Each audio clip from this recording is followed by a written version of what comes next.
Pour aller un peu plus loin, on l'a abordé rapidement dans une autre vidéo, le triangle d'exposition.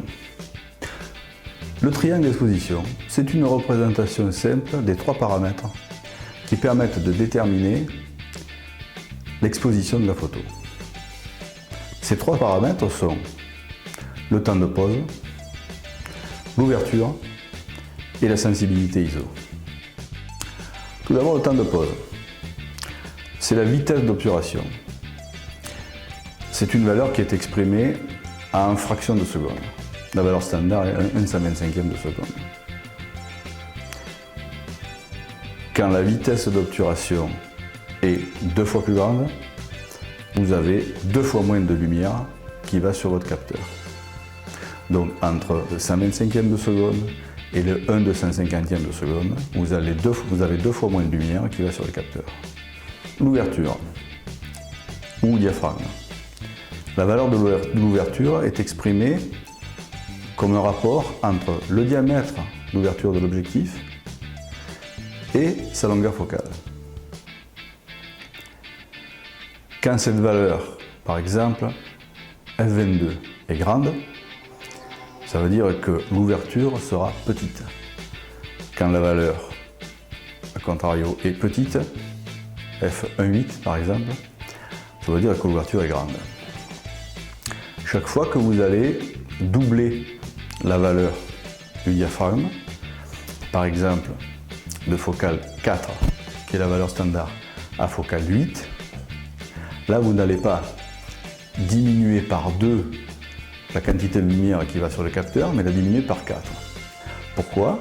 Parce que la quantité de lumière qui va sur le capteur n'est pas donnée par le diamètre de l'ouverture, mais par la surface de l'ouverture de l'objectif. Et donc, il y a un rapport racine de 2, comme pour la surface du cercle. Donc, rappelez-vous, les grands chiffres, petite ouverture, les petits chiffres, grande ouverture.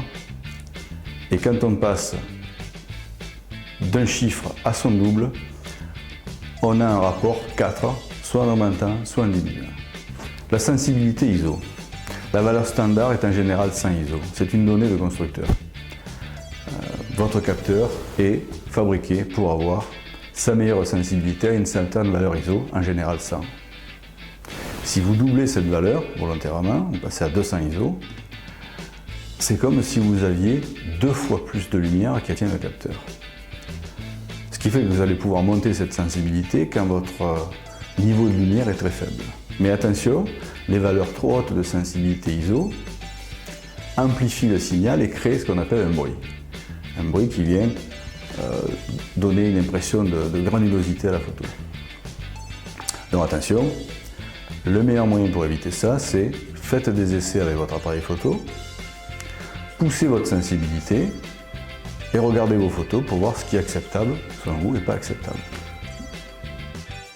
Quand on veut avoir 2 fois plus de lumière ou 2 fois moins de lumière sur son capteur,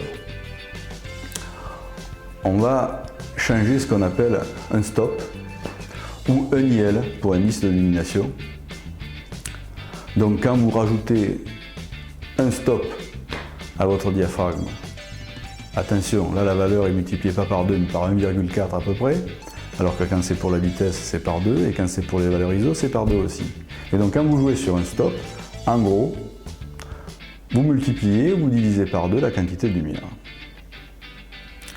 De façon usuelle, les échelles sont en général divisées par tiers.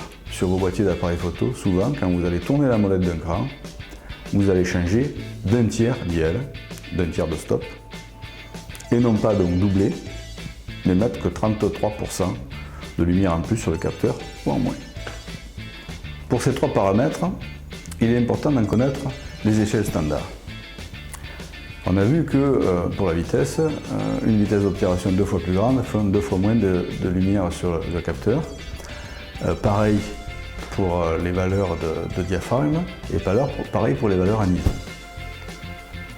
Et donc il faut connaître ces échelles pour assez facilement pouvoir, d'une valeur de réglage qui donne une bonne photo possible, en trouver une autre en changeant ces valeurs, pour jouer sur la profondeur du champ, pour la vitesse d'obturation, etc. Donc pour une exposition correcte, les trois valeurs du triangle d'exposition peuvent être différentes et nombreuses. Et ces triplés, vous pouvez en avoir, non pas une infinité, mais un grand nombre à choisir. Et en fonction du choix que vous allez faire, le rendu de votre photo sera différent. Donc, pour aller un peu plus loin, on va voir quels sont les effets de ces trois paramètres sur le rendu de votre photo. La sensibilité ISO. Par basse lumière, ce réglage va vous aider. Et en montant la sensibilité ISO, vous allez pouvoir avoir une photo correctement exposée. Mais attention, comme déjà vu, le bruit, il faut limiter. Et pour ça, faire des essais pour savoir quelles sont les limites de votre capteur. D'un appareil photo à l'autre, d'un constructeur à l'autre, ces limites ne sont pas les mêmes. Aujourd'hui, un appareil photo numérique moderne peut, sans trop de bruit, monter jusqu'à des valeurs de 12 800, voire au-delà. Chaque fois que c'est possible, prenez une valeur basse de sensibilité ISO. Mon réglage quasi permanent, c'est le 100 ISO. Sur cette première photo, prise à 12 800 ISO, le bruit est très présent. Il pourra être traité en post-production. Sur cette deuxième photo, prise à 100 ISO, la qualité est bonne. L'ouverture. Diminuer la valeur du diaphragme, donc augmenter la taille de l'ouverture et la quantité de lumière qui vient sur le capteur. Ça permet de diminuer la profondeur de champ et de faire de beaux flous de fond. Mais attention, il faut garder une profondeur de champ suffisante pour que le sujet que vous voulez mettre en valeur garde toute sa netteté. Un inconvénient qui est lié à la fabrication des objectifs. Souvent, dans les valeurs extrêmes, soit très ouvert, soit très fermé, la qualité globale de l'objectif diminue. L'optimum de qualité est souvent dans des diaphragmes intermédiaires du style 3, 5, 4, 8, voire 9. Donc soyez vigilants, là aussi faites des essais pour connaître les limites de vos objectifs. Cette image est séparée en deux montre une photo prise à focale 4 et une photo prise à focale 16. Sur la réglette, on voit très facilement la différence de profondeur de champ liée aux deux focales. Sur cette photo de paysage, le paysage et le premier plan sont nets. Pour ce portrait, seul le visage est net. Le fond est flou, c'est ce qu'on appelle un bokeh. Le temps de pose. Augmenter le temps de pose augmente la quantité de lumière qui va atteindre le capteur. Mais attention au flou de bouger, qui est le risque principal. Par contre, en général, un temps de pose long donne une certaine dynamique à l'image.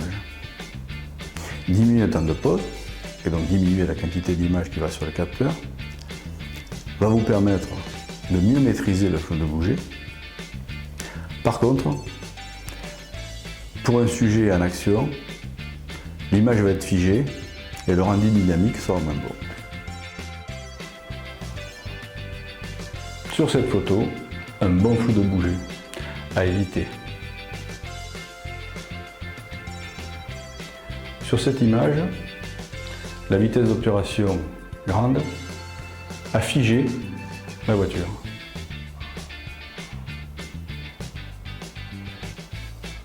Dans cette vue, la vitesse d'obturation est faible.